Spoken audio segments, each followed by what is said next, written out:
I found the document on a Tuesday afternoon in March, wedged underneath a stack of old utility bills in the bottom drawer of my husband's desk. I wasn't snooping. I was looking for the insurance papers because our youngest had a doctor's appointment the next morning and I couldn't find the card. That's how it always happens, isn't it? The thing that breaks your life open finds you when you're doing something completely ordinary. I pulled out the folder, saw my name on the top page, and sat down on the floor right there in his office because my legs stopped holding me. By the time I finished reading, I wasn't the same woman who had walked into that room. Let me take you back to the beginning, because 7 years is a long time, and you need to understand exactly what those 7 years cost me before you understand what I did next. My name is Nadia Osman, and I was 26 years old when I married Tariq Hale in a ceremony that his mother, Lorraine, orchestrated from the seating chart to the flower arrangements while I smiled and said thank you and told myself this was just how it was when you married into a family with opinions. Tariq was charming in the way that certain men are charming, attentive when you needed it, funny in company, easy to love in the early months when everything is still new enough to be forgivable. I loved him. I want to be honest about that because it matters. I loved him the way you love someone when you're 26 and you believe that love, on its own, is enough to build everything else around. Lorraine made her feelings clear about me within the first 6 months. Not loudly, she was never loud about it, which I think was the point. She worked quietly, the way water works on stone, patient and persistent, and utterly committed to wearing something down. She would comment on my cooking in a tone that was technically complimentary, but landed like criticism every single time. She would rearrange things in our home when she visited, and she visited often, twice a week at minimum, and when I mentioned it to Tariq, he would say, with a patience that exhausted me, "She means well, Nadia. She just wants to help." She would tell stories about Tariq's life before me, long stories with a lot of detail, in a way that made clear she saw that life as his real one and everything after as an interruption. I told myself to be patient. I told myself that this was what marriage required, adjustment, compromise, the slow work of becoming part of a family that hadn't chosen you directly. I read articles about difficult mother-in-law relationships. I bought books about conflict resolution. I tried everything that the reasonable, hopeful version of me could think of to make peace with a woman who had decided, somewhere before she even knew me well, that I was not enough for her son. Our first child, a boy named Eli, was born 2 years into the marriage. Lorraine was in the delivery room. I had not invited her. Tariq had. He told me the morning of my scheduled induction, casually, the way you mentioned something minor, and I lay in that hospital bed for 14 hours with my mother-in-law in the corner of the room and said nothing because I had already learned, by then, that saying something only made everything harder afterward. Eli changed things in ways I had hoped for and ways I hadn't anticipated. He was the center of everything good in those years, his small hands, his serious expressions, the way he said my name when he was barely 2, drawing out every syllable like it was something precious. But Lorraine's presence intensified after he was born. She came every day for the first 3 months. She had opinions about feeding, about sleep schedules, about the way I held him, offered without being asked and repeated if I didn't implement them immediately. Tariq told me I was being sensitive. I started to believe him, which is the most dangerous thing that happened in those early years, not Lorraine's behavior, but my own willingness to explain it away. The second child, a girl we named Amara, came 3 years later. By then I had stopped fighting.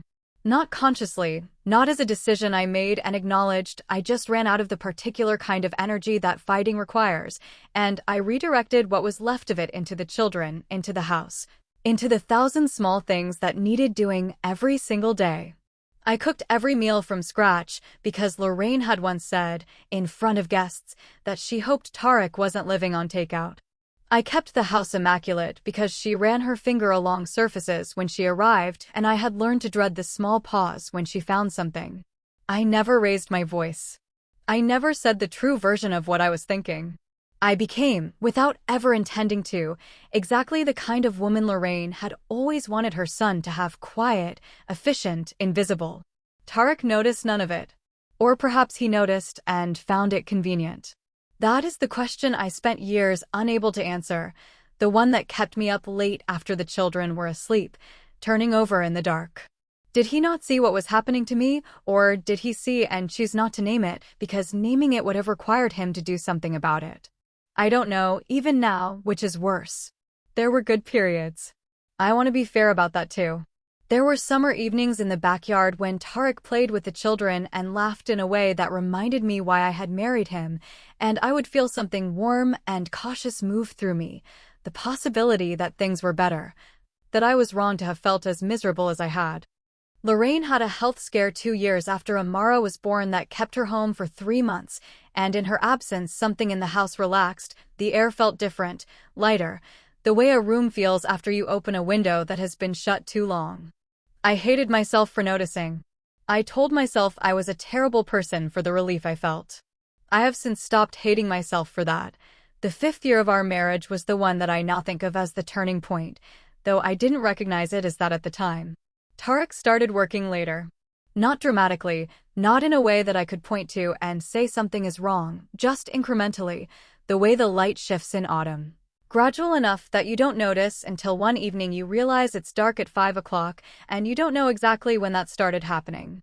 He was distracted in a way that felt different from his ordinary distraction. He was on his phone in the evenings, which was not new, but the phone went with him when he left the room now, which was. I noticed these things and filed them in a part of myself I had been trained, through years of being called too sensitive, to disregard. Lorraine came to me that year with a suggestion.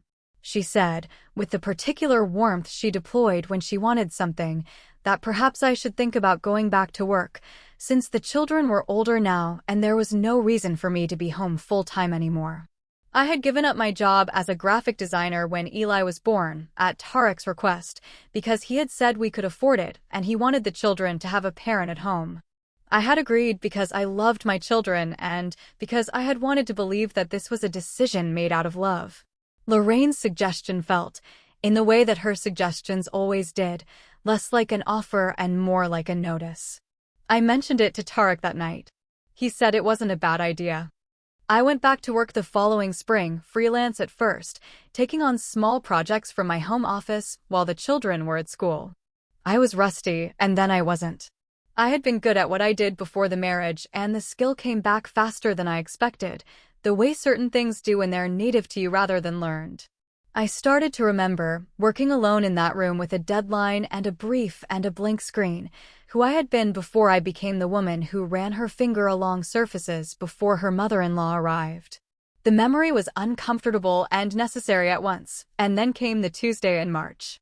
The ordinary afternoon, the insurance card I couldn't find, the bottom drawer of my husband's desk that I had never had reason to open before. The folder with my name on it. It was a property document. Not one property, 3. Apartments, all in the same part of the city, all purchased in the last 4 years, all under Tarek's name alone. The purchase prices were there. The mortgage documents were there.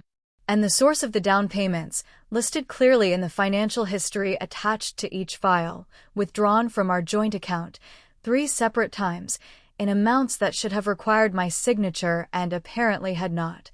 Because the signatures on the authorization forms were mine, but I had never signed them. I sat on the floor of that office for a very long time. I thought about the evenings he had worked late. I thought about the phone that went with him when he left the room. I thought about Lorraine's suggestion that I go back to work, and I sat with that thought longer than the others, because it settled into a shape I recognized now that I was looking at it clearly. She had known. She had known about the accounts, or about whatever arrangement her son had been making, and she had nudged me back toward employment not out of any care for my independence, but because a wife with her own income was easier to leave. I did not cry. I want to tell you that because people always expect crying at this part, and I understand why, but what I felt sitting there was not grief in the way I had felt grief before. It was something colder and steadier, the feeling you get when something you have suspected for a long time is finally confirmed and your body catches up to what your instincts already knew. I stood up, put the folder back exactly as I had found it, and went to make dinner because the children would be home from school in an hour and they needed to eat. I spent the next 3 weeks doing 2 things simultaneously. On the surface, nothing changed. I cooked. I kept the house. I smiled through Lorraine's visit on Wednesday and made her the tea she preferred and listened to her talk about a neighbor's daughter who had just gotten a promotion, the subtext of which I had long since learned to ignore. Underneath the surface, I was building. I called my cousin Priya, who was a family law attorney, from my car one morning after dropping the children at school, and I told her everything in one long exhale while the car was still running in a parking lot 3 streets from the school. She was quiet for a moment after I finished. Then she said, "Do you want to protect yourself, or do you want to undo him?" I told her I wanted both.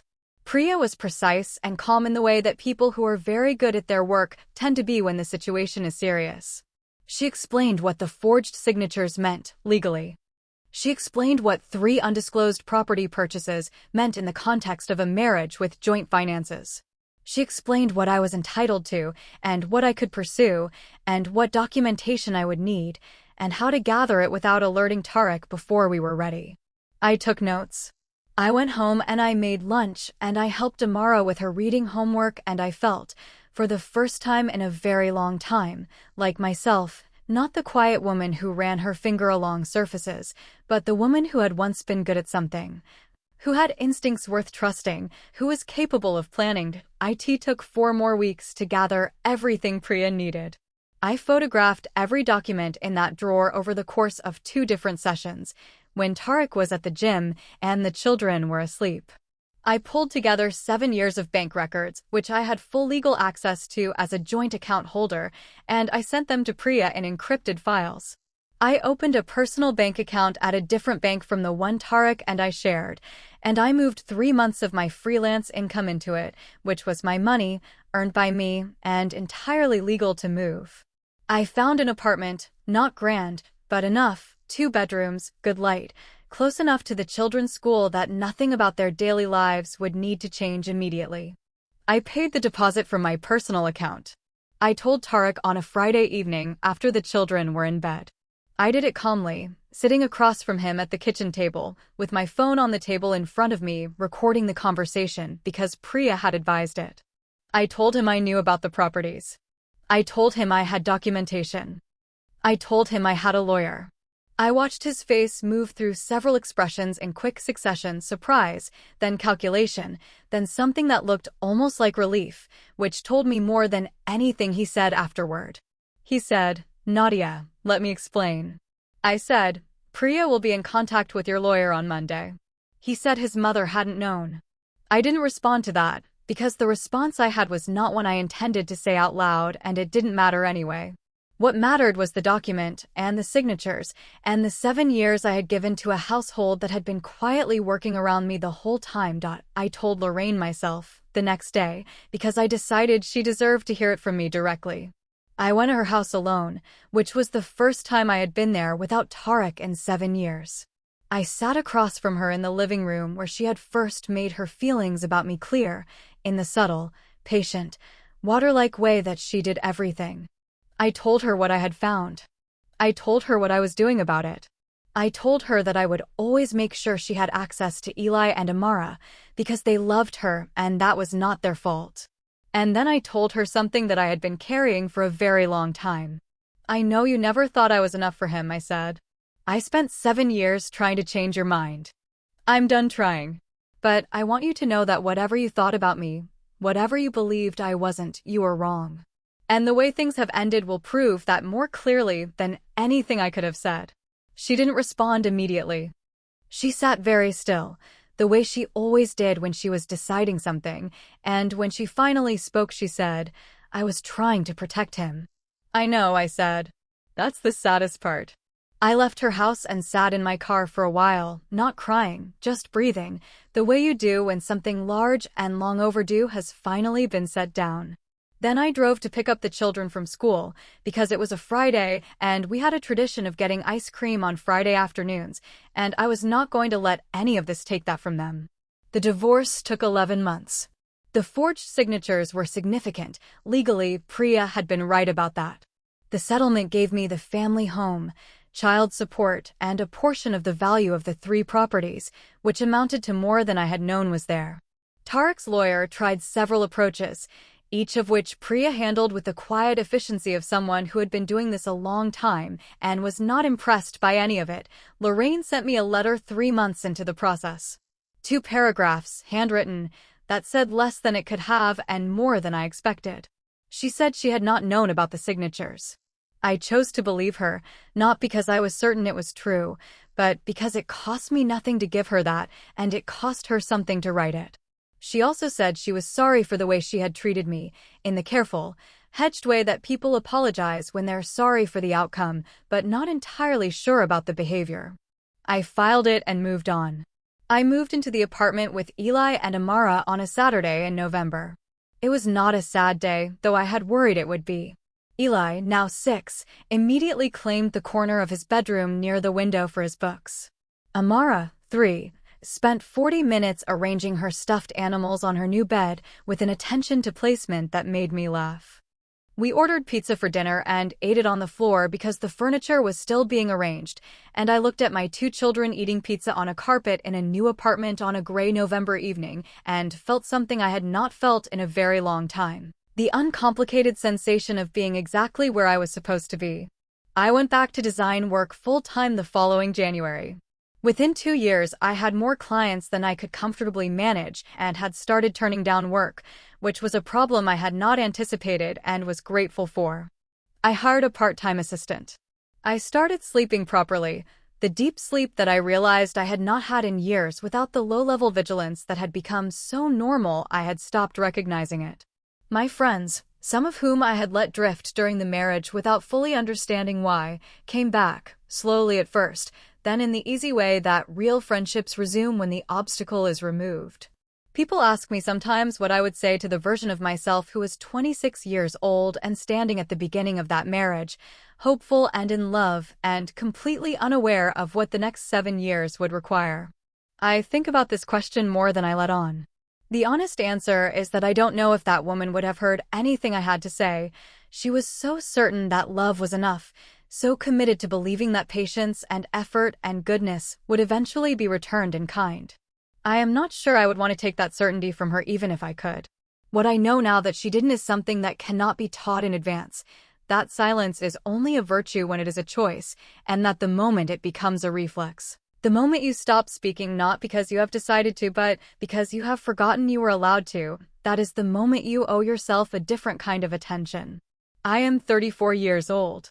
I have 2 children who are healthy and funny and ask hard questions and eat too much sugar on Fridays, and have never once in their lives heard me speak badly about their father, because they deserve the right to make up their own minds. I have work I am proud of and sleep I have earned and a home that is small and bright and entirely, uncomplicatedly mine. I found a document in a drawer on an ordinary Tuesday afternoon, and it ended a marriage that had already been ending for years. But what it really did was give me back something I had slowly, quietly handed over across 7 years without ever meaning to. It gave me back the version of myself who knew what she was worth. That woman had been there the whole time. She was just waiting for permission to come home.